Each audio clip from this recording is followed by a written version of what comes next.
ఓం శ్రీ మహాగణాధిపతయే నమః. శ్రీమాత్రే నమః. మనము ఏ పూజ చేయాలన్నా సరే, ఎంతటి కార్యం చేయాలన్నా కానీ, ఇలాంటి శుభకార్యములు చేయాలన్నా కూడా మొట్టమొదటిగా మనం రాసుకునే వస్తువు ఏమిటయ్యా ఉన్నదయ్యా అంటే తమలపాకు. తమలపాకు లేనిదే మనం ఏ శుభకార్యములు చేయము. శుభ అశుభాలు కూడా తమలపాకు వాడతారు. ఎవరికైనా తాంబూలం ఇవ్వాలంటే తమలపాకు ఇవ్వాలి. తమలపాకు లేనిదే ఎలాంటి పూజ కూడా మనము చేయలేము. మరి అలాంటి తమలపాకులో అసలు ఏమిటి అంత విశేషము? తమలపాకే ఎందుకు వాడాలి?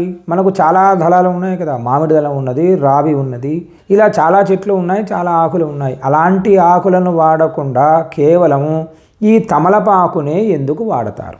తమలపాకు దళములో నాగవల్లి అని కూడా పిలుస్తారు.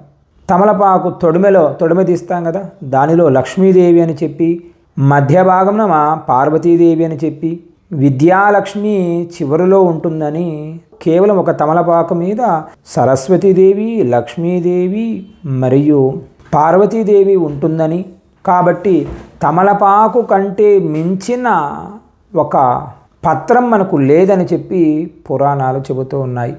ఇంద్రుడు, మన్మధుడు, విష్ణువు, శివుడు, బ్రహ్మ తమలపాకుపై సదా కొలువు తీరుతారని చెబుతారు. వీళ్ళందరూ కూడా ఎక్కడన్నా ఉన్నారయ్యా, ప్రదేశం ఏమిటయ్యా అంటే కేవలం తమలపాకు మాత్రమే. తమలపాకు ఉపవాస వేళ యందు తీసుకోరాదు. ఉపవాసంలో అందుకే తమలపాకు వేసుకోరు, మీకు అది తెలిసి ఉంటుంది పెద్దవాళ్ళు. వేసుకుంటే అర్థం ఏమిటి? అక్కడితో భోజనం అయిపోయింది, తాంబూల చర్వణం అంటారు. మీరు ఎంత భోజనమైనా పెట్టండి, ఒక 3,000 రూపాయలు భోజనం పెడుతూ ఉంటారు బయట మన క్యాటరింగ్స్. అంత పెద్ద భోజనం పెట్టి వాడు తాంబూలం వేసుకోవడానికి ఒక తాంబూలం కూడా పెట్టరు. తాంబూలం ఇవ్వకపోతే వాడి భోజనం పూర్తి కాదు. భోజనం పూర్తి కాకపోతే ఆ ఫలము మనకు దక్కదు. అంటే ఏమిటి? తాంబూలానికి అంత పెద్ద పీట వేశారు. తాంబూలం వేసుకుంటే వాడు తృప్తాస్మః, వాడు తృప్తిగా ఉన్నాడు. వాడు తృప్తిగా ఉన్నాడు అంటే మనం కూడా ఆనందంగా ఉన్నామని అర్థం. కాబట్టి తమలపాకు ప్రతి శుభకార్యాలలో వాడతారు. అంతేకాకుండా తమలపాకులపై దీపాన్ని వెలిగించడం వల్ల కలిగే ప్రయోజనాలు కూడా చాలా విశేషమండి. తమలపాకుపై దీపం వెలిగించడం వల్ల శుభ ఫలితాలు కలుగుతాయి. మన ఇంట్లో శుభకార్యం జరగడం లేదండి, మరి ఏం చేయమంటారు? గృహప్రవేశాలు కానీ, మనం అనుకున్న ఇంట్లో వివాహం కానీ, అమ్మాయికి వివాహం కానీ, అబ్బాయికి వివాహం కానీ ఆలస్యం అవుతుంది. అయితే మీరు కేవలం ఒక తమలపాకు తీసుకొని దీపారాధన చేయండి. తమలపాకు చివర్లు తీసుకొని ఆ దీపం చుట్టూ పెట్టండి. పెట్టి ఒక కొన భాగం ఆ నేతి దీపంలో కానీ లేదా నువ్వుల నూనె దీపంలో కానీ వేయండి. తద్వారా మీ ఇంటిలో ఈ శుభకార్యాలకు ఏదైతే ఆటంకంగా కనబడుతూ ఉందో ఆటంకాలు తొలగిపోయి తద్వారా లక్ష్మీ, కాళీ, సరస్వతి అనుగ్రహం మనకు సంపూర్ణముగా కలుగుతుంది. అంతేకాకుండా ఇంటిలో నెగిటివ్ ఎనర్జీ ఎక్కువగా ఉందండి అంటూ ఉంటారు కొందరు.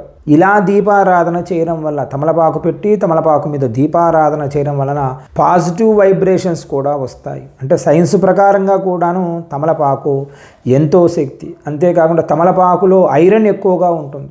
తమలపాకు ప్రతిరోజు తాంబూల చర్వణం చేయడం వలన ఆరోగ్యం కూడా బాగుపడుతుందని చెప్పి డాక్టర్సే చెప్పారు. కాబట్టి మన పురాణాల ప్రకారంగా కానీ, డాక్టర్ల ప్రకారంగా కానీ తమలపాకుకు మనం పెద్ద పీట వేసాము. కాబట్టి కేవలం ఒక తమలపాకు మీద దీపారాధన చేయడం వల్ల, తాంబూల చర్వణం మనం చేయడం వలన ఆరోగ్యం బాగుంటుంది. తమలపాకు మీద దీపం పెడితే ఇంటిలో శుభకార్యాలు జరుగుతాయి. తద్వారా అందరం ఆనందంగా ఉండవచ్చును. కాబట్టి అవకాశం ఉంటే ఇంటిలో ఏదైనా ఆటంకంలా భావన చెందుతూ ఈ శుభకార్యములు జరగడం లేదు అని అనుకున్నవారు ప్రతిరోజు 44 రోజుల పాటు అవకాశం ఉంటే ప్రతిరోజు 2 తమలపాకులు తెచ్చి ఆ తమలపాకుల మీద దీపారాధన చేయండి. తద్వారా లక్ష్మీ, కాళీ, సరస్వతి, ఇంద్రుడు, బ్రహ్మ, విష్ణువు, మహేశ్వరుడి అనుగ్రహం సంపూర్ణముగా మనకు కలుగుతుంది. మంగళం మహత్. స్వస్తి.